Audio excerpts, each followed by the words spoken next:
Assalamualaikum warahmatullahi wabarakatuh. Selamat berjumpa kembali dengan saya dalam kuliah Sosiologi Agama Islam. Pada kesempatan kali ini kita akan melanjutkan materi tentang fikih janais. Namun sebelumnya mari kita awali pertemuan kali ini dengan membaca doa terlebih dahulu.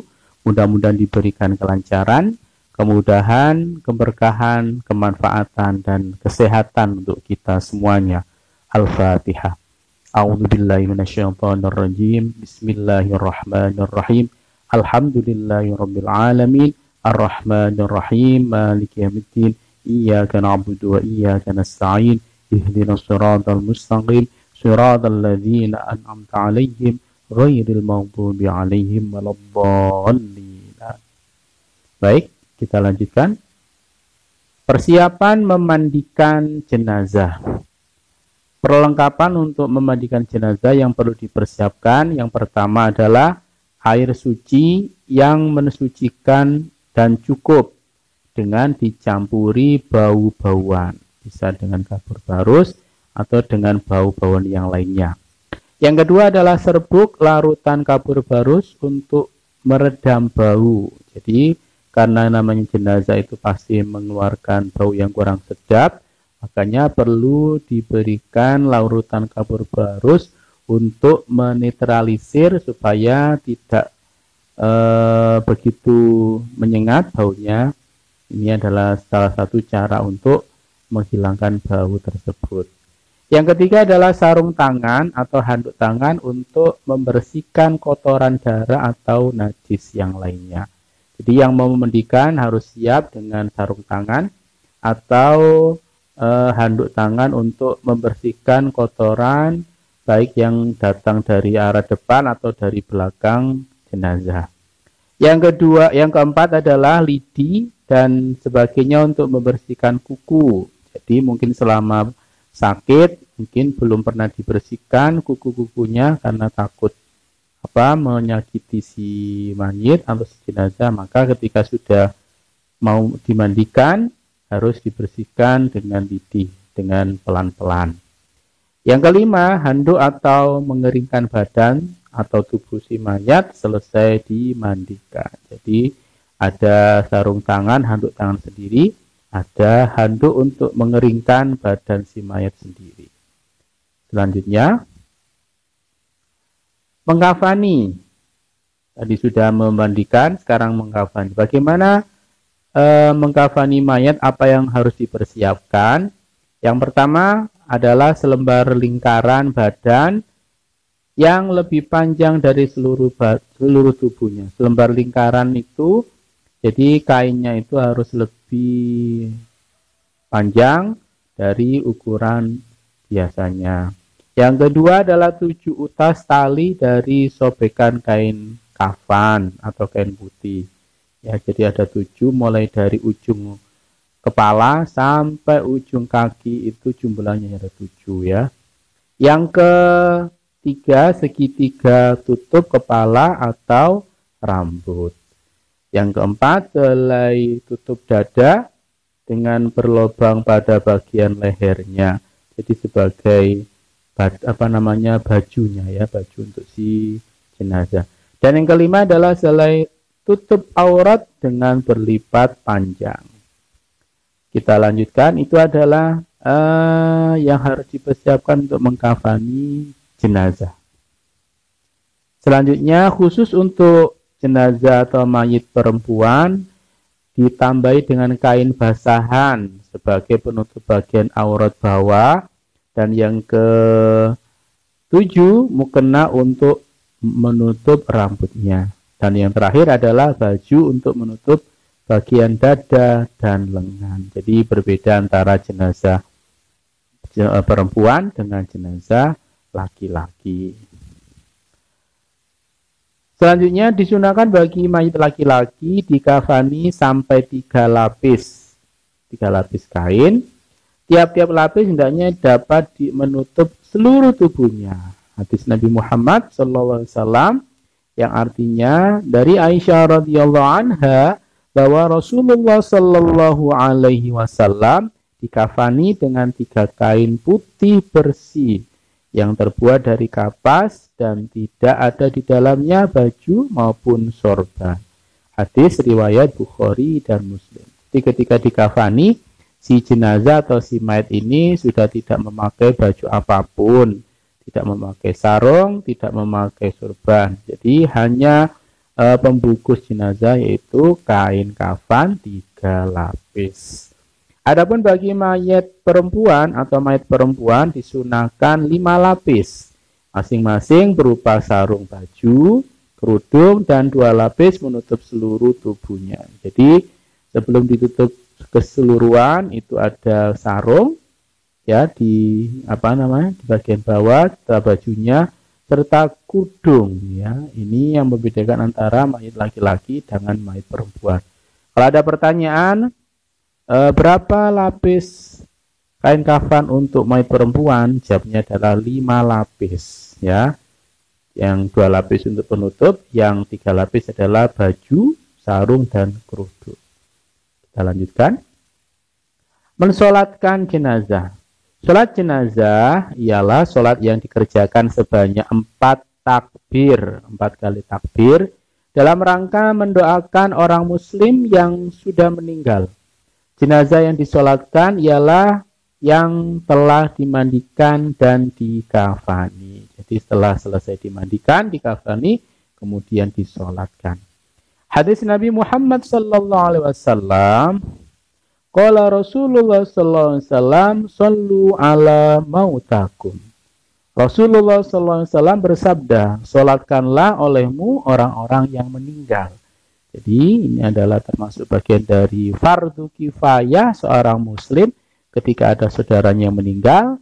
Selain kewajiban memandikan, mengkafani, ini adalah kewajiban yang keempat, yang ketiga maksud saya, yaitu mensolatkan ya. Tata cara pelaksanaan sholat jenazah. 1.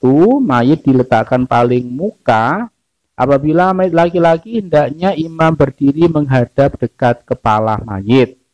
Sedangkan apabila mayitnya perempuan, maka imam menghadap dekat dengan perutnya.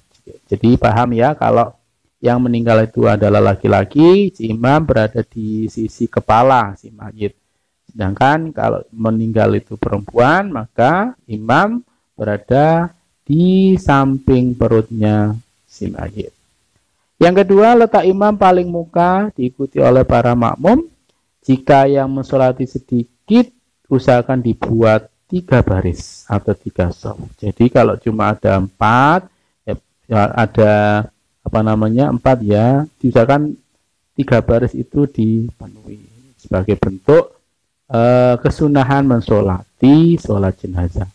Yang ketiga, mula-mula seluruh jenazah berdiri dengan berniat melakukan sholat jenazah dengan 4 takbir.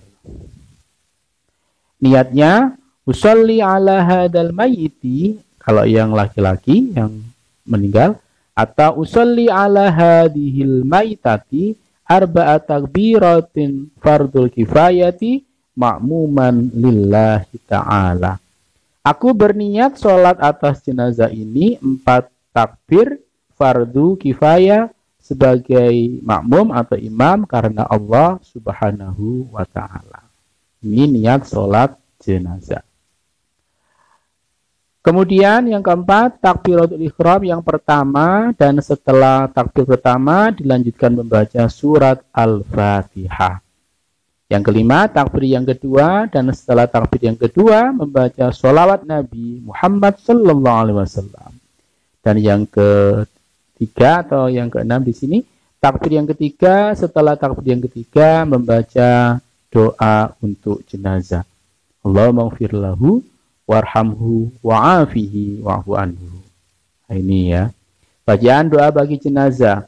Allahumma ighfir lahu warhamhu wa'afihi wa'fu anhu wa akrim nuzulahu wa wa'si madkhalahu waqsilhu bil ma'i wasalji wal barad. Nah, dan seterusnya. Jadi ya Allah, ampunilah ia, kasihnya ia, sejahterakanlah ia, maafkanlah kesalahannya. Ini bagus ya. Jadi kalau yang belum pernah mensolati jenazah, ini coba dihafalkan, tidak terlalu sulit untuk menghafalkan doa untuk jenazah ini. Kalau tidak bisa panjang ya cukup Allahumma ighfir lahu warhamhu wa'afihi wa'fu anhu, cukup. Itu sudah mencukupi doa untuk si jenazah. Itu kalau yang meninggal laki-laki. Kalau yang meninggal perempuan, Allahumma ighfir laha warhamha wa'afihi wa'fu anha. Nah, ini diperhatikan ya. Kita lanjutkan. Yang ketujuh, takbir yang keempat. Setelah takbir keempat, membaca doa berikutnya. Allahumma la tahrimna ajrahu wa la taftinna ba'dahu waghfir lana walahu. Ya Allah, janganlah engkau rugikan kami dari mendapatkan pahalanya, dan janganlah engkau beri kami fitnah sepeninggalnya, dan ampunilah kami dan dia. Ini hadis riwayat Imam Hakim. Itu adalah takbir yang keempat sebelum salam. Kemudian membaca salam ke kanan dan ke kiri. Itu adalah cara mensolatkan jenazah. Menguburkannya, setelah disolatkan, dikuburkan. Tempat penguburan adalah tempat penguburan khusus kaum muslimin. Terpisah dari kuburan, bukan orang muslim. Karena diutamakan pelaksanaan penyelesaian jenazah sesegera mungkin, maka cukup dikubur di tempat yang tersedia dan yang terdekat. Dengan pengertian tidak selalu di tempat kuburan keluarga. Jadi ini penting, jadi kalau yang meninggal laki-laki atau perempuan muslim, ya ditempatkan di tempat kuburan orang Islam. Yang selanjutnya adalah tata cara penguburan. 1. Letakkan usungan keranda jenazah di sebelah liang kubur yang longgar. Yang kedua, dibuka tutup keranda dan selubung jenazah. Yang ketiga, 2 orang laki-laki dari keluarga jenazah terdekat dan diutamakan yang tidak junub pada malam hari sebelumnya, maka dalam liang kubur dengan berdiri menyiapkan diri menerima jenazah. Ini ada yang ada di bawah dan ada yang di atas yang memberikan jenazah. Selanjutnya yang keempat, masukkan jenazah dari arah kaki. Didahulukan, kepalanya dimasukkan di arah selatan. Yang kelima, letakkan jenazah secara membujur. Arah kepala di sebelah barat. Dan badan jasadnya dimiringkan, serong, mukanya menghadap kiblat. Ini adalah kaifiyah mengubur jenazah. Yang keenam, lepaskan semua ikatan tali. Jadi yang tadi 7 itu dilepas semuanya. Serta dilonggarkan kain kafannya, pipi pelipis tidak harus menyentuh tanah. Jadi semuanya tali yang ada 7 dari kepala sampai kaki, itu semuanya dilepaskan. Selanjutnya, letakkan gumpalan tanah sebagai penyangga di bagian belakang badan, kepala, pinggang, perut, kaki, agar jasad tidak terlentang. Jadi sebagai penyangga biasanya ada tanah yang dibulut-bulut itu ya.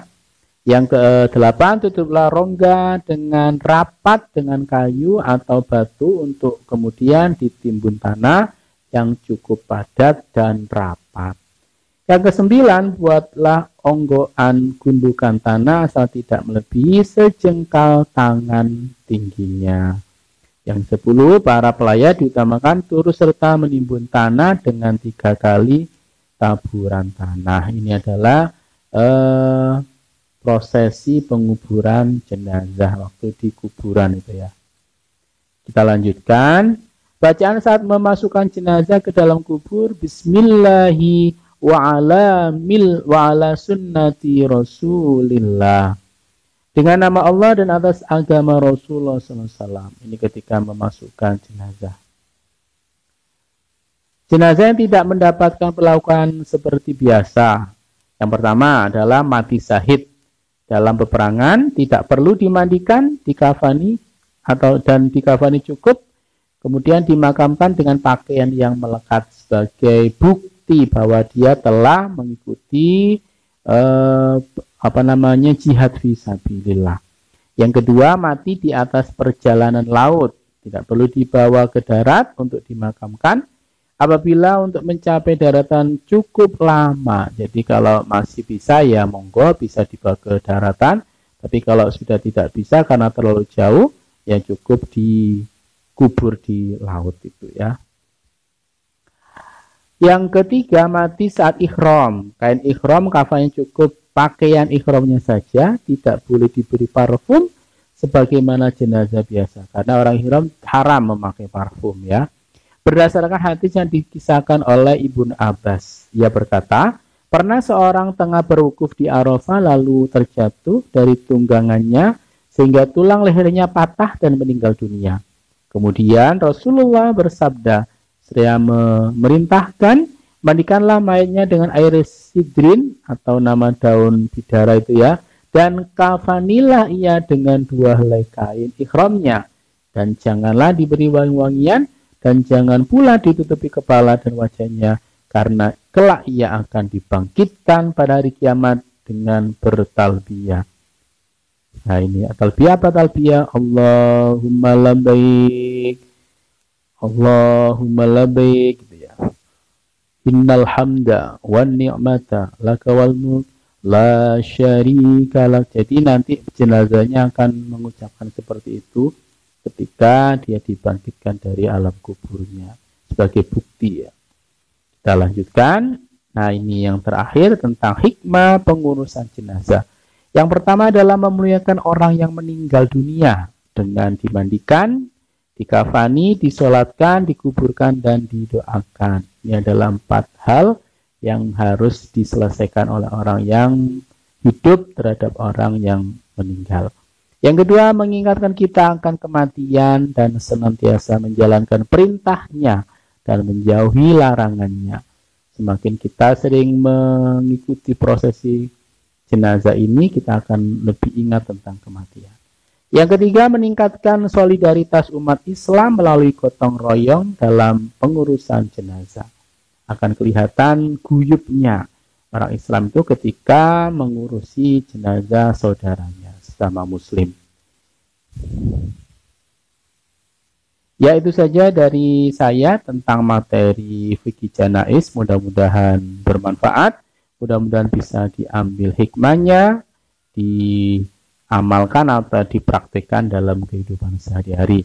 Mari kita akhiri pertemuan ini dengan doa kafaratul majlis. Subhanakallahumma wa bihamdika asyhadu an la ilaha illa anta astaghfiruka wa atubu ilaik.